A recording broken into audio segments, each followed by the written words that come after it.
ফুরাইয়া গেল সাধের জন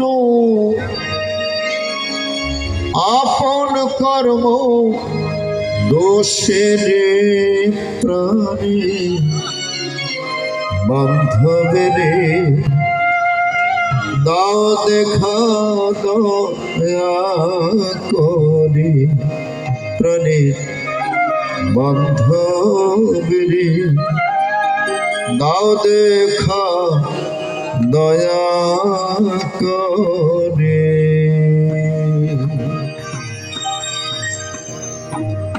অনেক জন্ম সম্প্রাপ্ত কর্মবন্ধ বিদাহিনী আত্মজ্ঞান প্রদানেন তস্मै শ্রী গুরবে নমঃ। গুরু গীতার মধ্যে বর্ণন করেছেন ৩৫ রকমের গীতা আছে। শিব গীতা, ব্রহ্মগীতা এবং গুরু গীতা, এইভাবে শ্রীমদ্ ভগবদ গীতা। সবচাইতে শ্রেষ্ঠ গীতা হচ্ছে শ্রীমদ্ ভগবদ গীতা। গুরু গীতার মধ্যে বর্ণন করেছে অনেক জন্ম সম্প্রাপ্ত কর্মবন্ধ বিদায়। গুরুদেব অনেক অনেক জন্ম মৃত্যুর পর আমি কর্মফলের বন্ধনে আবদ্ধ হয়ে ঘুরছি, কারণ এখানে আসলেই কর্ম করতে হয়। কর্ম করলে কর্মের বন্ধন ঘটে, কিছুদিন পর আবার মৃত্যু হয়, মৃত্যুর পর আবার জন্ম হয়। জাতস্য হে ধ্রুবর মৃত্যুর ধ্রুবং জন্ম মৃতস্য চ পুনরপি জননম পুনরপি মরণম পুনরপি জননী জঠরে শয়নম। এই যে জন্ম মৃত্যুর ঘূর্ণ চক্রের মধ্যে আমরা ঘুরছি অনন্তকাল, সেই কর্মচক্র থেকে কর্মফল থেকে মুক্তি লাভ করতে পারছি না, কারণ আমার ভেতরে একটা জিনিসের বড্ড অভাব। টাকা পয়সার হয়তো অভাব নাই, বাড়ি গাড়ির হয়তো অভাব নাই, বিত্ত বৈভবের অভাব নাই, একটি জিনিসের বড্ড অভাব, সেটা হচ্ছে আত্মজ্ঞানের অভাব।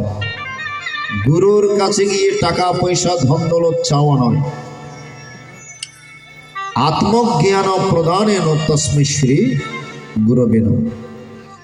যেটা আসল সেটা আমরা চাই না, যেটা অনিত্য সেটা বেশি করে চাই, যেগুলো ফেলে একদিন চলে যেতে হবে সেগুলো বেশি বেশি চাই, নাকি? যেটা পেলে সমস্ত ধন তুচ্ছ হয়ে যায়, সেই ধন গুরুর কাছে আমরা চাই না। সেই ধন কি? আত্মজ্ঞান।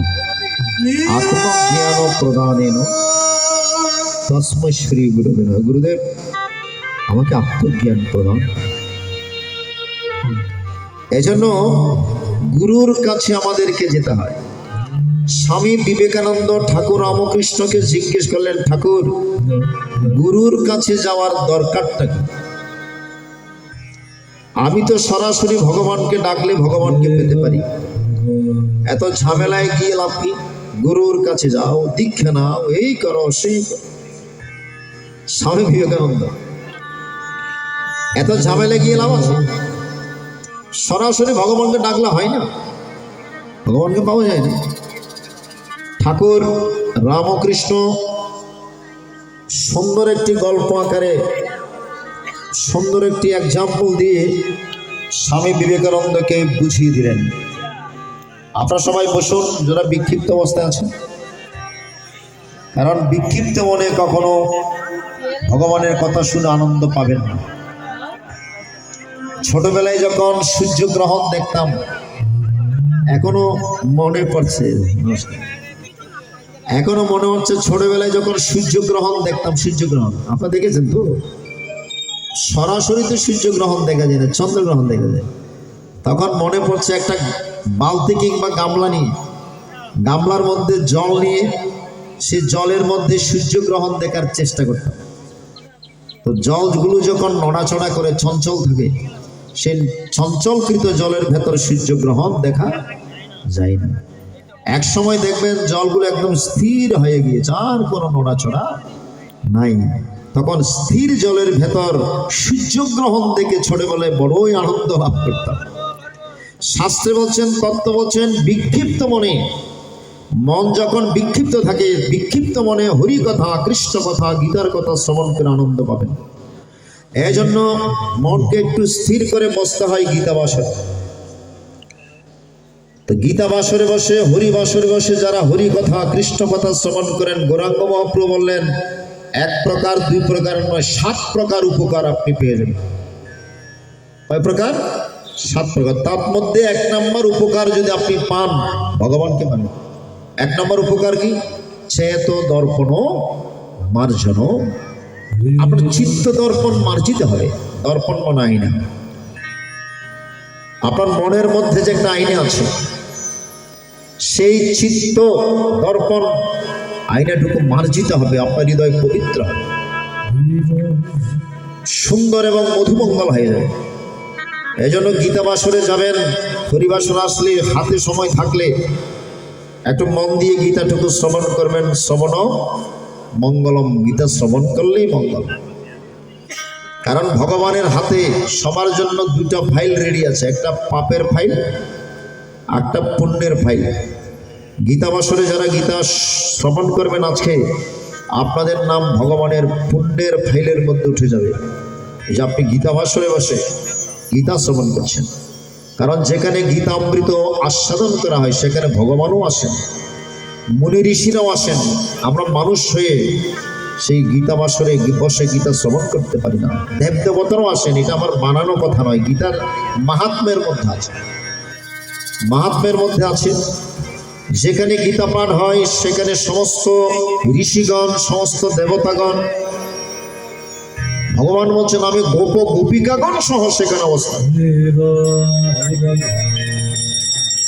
আমরা মানুষ হয়ে গীতা শ্রবণ করতে পারি না। হরিবল হরি। এই জন্য একটু বসবেন স্থির হয়। স্বামী বিবেকানন্দ প্রশ্ন করলেন ঠাকুর রামকৃষ্ণকে, গুরুর কাছে যাওয়ার দরকার থাকে। ঠাকুর বললেন নরেন। স্বামী বিবেকানন্দের আগের নাম কি ছিল?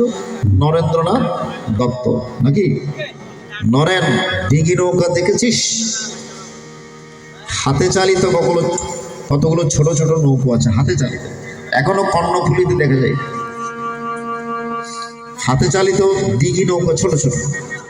ঠাকুর দেখেছি। আচ্ছা, 15-20 কিলোমিটার নদী পথ পাড়ি দিতে একটা ডিঙি নৌকার কতক্ষণ লাগতে পারে? স্বামী বিবেকানন্দ বলেন ঠাকুর অনেকক্ষণ লাগবে, হাতে চালিত তো 5-6 ঘন্টার কম। আচ্ছা, ইঞ্জিন চালিত স্পিড বোট দেখেছিস তো? ঠাকুর দেখেছি। একটা ইঞ্জিন চালিত স্পিড বোটের কতক্ষণ লাগতে পারে? বেশিক্ষণ লাগবে, 10-15 মিনিটের বেশি লাগবে। এই ডিঙি নৌকাখানা যদি স্পিড বোটের সাথে বেঁধে দেওয়া যায় কোনো কারণে, তাহলে ডিঙি নৌকার কতক্ষণ লাগতে পারে? স্বামী বিবেকানন্দ বলছেন ঠাকুর সামান্য জিনিসটা বুঝতে পারছেন? সামান্য জিনিসটা আপনার বোধগম্য হচ্ছে না। স্পিড বোর্ডের যতক্ষণ লাগবে, ডিঙি নৌকার ততক্ষণ লাগবে 15-20 মিনিট। এই সামান্য জিনিসটা আপনি বুঝতে পারছেন না। ঠাকুর বললেন নরেন, আমি বুঝতে পারছি, তুই বুঝতে পারছিস। বলে কেমন? বলে ডিঙি নৌকা হচ্ছে শিষ্য স্বরূপ, আর স্পিড বোট হচ্ছে গুরুদেব স্বরূপ। শিষ্য যদি গুরুর কাছে না গিয়ে সরাসরি ভগবানকে ডেকে ভগবানকে লাভ করতে চায়, অনেক অনেক অনেক অনেক টাইম লেগে যাবে। আদৌ ভগবানকে পাবে কি পাবে না তার কোনো গ্যারান্টি নাই। যদি শিষ্য গুরুর কাছে যায়, গুরুর শরণাপন্ন হয়ে দীক্ষা গ্রহণ করে গুরুর নির্দেশিত পথে চলতে পারে, গুরুর যদি কৃপা হয়, একদিন না একদিন শিষ্যের আত্মদর্শন হয়ে যাবে, ভগবত দর্শন হয়ে যাবে। দীক্ষা মানে দর্শন।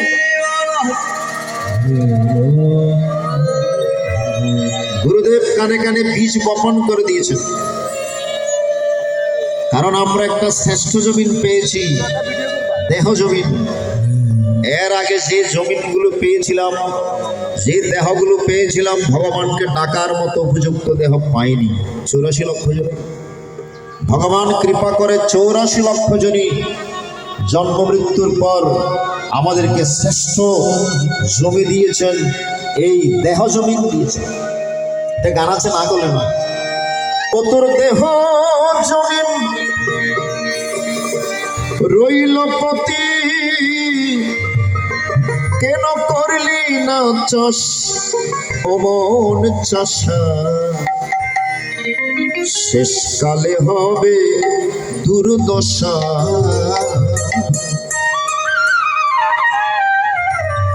ও তোর দেহ জমিন রইল পতিত, করলি না চাষ অমন চাষা, শেষকালে তোর হবে দুর্দশা। যখন দেহের মধ্যে শক্তি থাকে, যৌবনকাল থাকে, তখন আমরা বুঝি না ভগবান কি, হরিনাম কি, গীতা কি, গুরু কি বুঝি। আমরা বুঝি কখন? যখন এই দেহ দুর্বল হয়ে যায়, যখন এই দেহ আর চলে না, যখন সবকিছু চলে যায়, তখনই আমরা বুঝি। তখন তো আর কিছু করার থাকে না, থাকে। যখন সময় ছিল তখন আমরা বুঝিনি, অবহেলা করেছি, অবজ্ঞা করেছি। গীতা পাঠ করা আর কি হবে, হরির নাম করা আর কি হবে, বলছি কিনা? এই জন্য অসীম সরকারের একটি গান, দেহতত্ত্ব। ও তোর দেহ জমিন রইল পতি, করলি না চাষ অমন চাষা, শেষকালে হবে দুর্দশা, শেষকালে হবে দুর্দশা, শেষকালে হবে দুর্দশা।